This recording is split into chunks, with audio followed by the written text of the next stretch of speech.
Hi, Leila. Thank you for your Leyla. time to chat with me today. And it's really nice to see you. Last time I met you, it was many years ago in Baku, in BP. And at that time, you were starting your career path in procurement. And I remember you as very promising young talent. And then I lost track of you. And although I knew that you lived in UK and you were successful with your career, but recently I saw your pictures in Facebook and I think in Instagram as well. And then I saw you completely in different way. I saw you very much into sports, you boxing, you running, and you are such a in a good shape. And I just wonder, have you become a professional athlete? Hi, Leyla. Thanks for having me. Well, I would not regard myself as a professional athlete. I am an athlete, though, but not a professional athlete. However, I am a professional in my field, where you and I met all those years ago in an energy sector, specifically in contracts and procurement. I started in Azerbaijan, as you know, and I carried on all those years developing my career in this rather male-dominated sector. I was very privileged to work with a lot of interesting people. I supported various projects across the world, to name a few: Iraq, Somaliland, Morocco, Falkland Islands, Egypt, Namibia, Ivory Coast, Ghana. Quite a few interesting projects I took part on, and I developed a niche in drilling and completions. That's where my expertise is. So that's pretty much what I do for my professional career. And I understand that you kind of your choice was to become a subject expert rather than to build your career vertically. And you know, there are so many people who are asking this question to me, what I mean, like what shall they choose? What will be your advice to someone who is facing this dilemma, whether to become subject expert or a leader and, you know, kind of go with vertical path?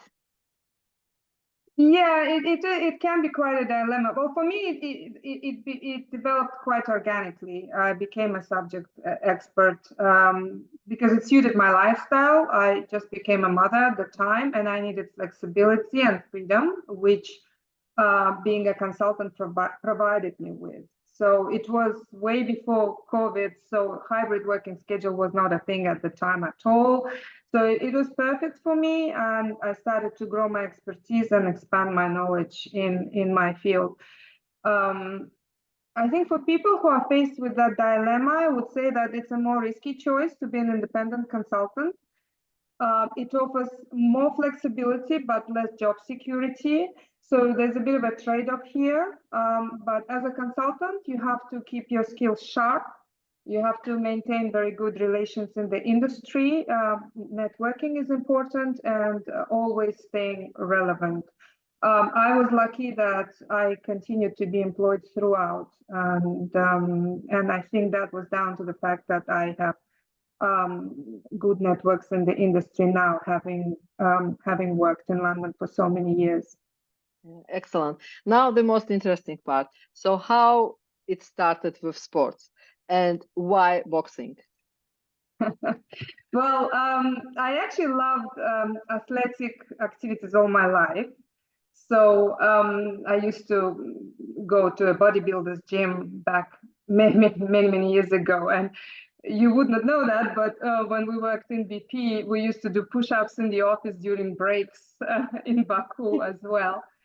So I started boxing 2 years ago, um, and I had my first competitive boxing match in June. Um, I just fell in love with the sport. I think some people view boxing as a very aggressive sport, but to me, I see it as a sport which makes you extremely disciplined and in control of your emotions. There is a saying, I forgot who that belongs to, but there's a saying that if you want to know the meaning of time, you should spend 1 minute in a boxing ring. Because to do well in that frightening environment, you really need to be in control of your emotions. And I very much promote boxing to everyone, as it's an amazing sport. Not only it's going to make you very fit and strong, it will also help you mentally. And I strongly believe there is a direct correlation between physical well-being and emotional and mental well-being. So it's something that I train for every day, and I plan to do it for as long as I can. Wow, this is so inspirational. Actually, my son, he loves boxing, and he says the same. He Oh, says really? it's a lot about discipline. Yeah, he says that it Yeah, helped him with his discipline a for lot. sure. That's amazing. But I understand that's not all, because if I understood it right from some of your posts, you are also right now preparing to participate in beauty contests. Yes, that's correct. I'm actually a finalist for Miss Great Britain. It's a beauty pageant in the So UK, and you are already finalist. I'm a Oh, finalist already. wow. Yeah. Yes, yeah. Congratulations. Thank you. So I'll be on stage on 18th of October, taking part in the national final. Um, I know on the face of it, it looks like maybe a complete dichotomy to the whole boxing scene, but it really isn't. It follows the same theme of female empowerment. I think it's all about being free to pursue your objectives and to have no fear. Um, I think that fear is very much an impediment to success. We are often riddled with anxieties and fear, and we should just let go of that and pursue what we would like to do to pursue our dreams. And as part of this beauty pageant, I will be doing a bikini round on stage in front of hundreds of people, You are brave. which is also quite frightening. But So you are in good shape. thank you. Yeah, boxing helps. So yeah, I'll be answering questions. I'll be doing a catwalk in an evening dress. And I think even if I don't get the crown, it's still, I think, a remarkable experience, and I'm happy to participate in it. So as part of the build up to it, I'm also doing a lot of charity work, taking part in charity events. I already raised over £2,000 for cancer research under the umbrella of this beauty contest. So I'm very happy for it. Great, thank you for sharing. And so, Leyla, you have your professional career. You are into sports, and sports is a significant big part of your life.